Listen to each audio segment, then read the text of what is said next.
Ano sa English ang kuripot? Dito sa Pilipinas, pag sinabihan kang kuripot, ibig sabihin ayaw mong gumastos, ayaw mong maglabas ng pera, ika nga. Kuripot in English could mean stingy or cheap. Pwede rin namang frugal or thrifty.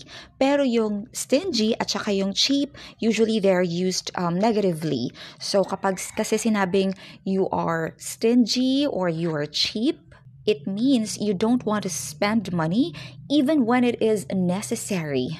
It means that you prioritize saving money more than being generous. It can be viewed as selfish. Kasi minsan kahit meron kang pera, talagang hindi ka maglalabas kahit kailangan mo nang maglabas ng pera. Halimbawa, lalabas kayo ng mga kaibigan mo.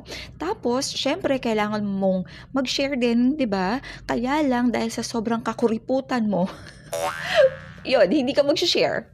Kung mag-share ka man, napakaliit lang na halaga. For example, his boss is so stingy with raises, even if the company is doing well. Napakakuripot ng boss niya na kahit okay naman yung kita ng company, hindi pa rin niya gustong bigyan ng magandang raise or increase yung mga tauhan niya.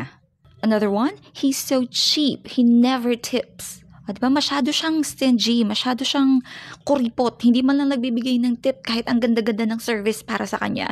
Okay, kapag sinabing frugal or thrifty ang isang tao, positive yan, okay? Because hindi naman lahat ng nagkukuripot ay madamot, diba? They're just trying to be wise with their money. They focus more on getting the best value and avoiding waste. Kumbaga, mas nagiging smart ka lang sa paggastos ng pera.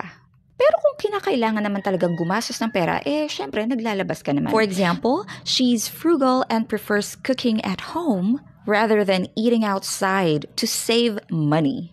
He is thrifty and always shops during sales and uses coupons to save money.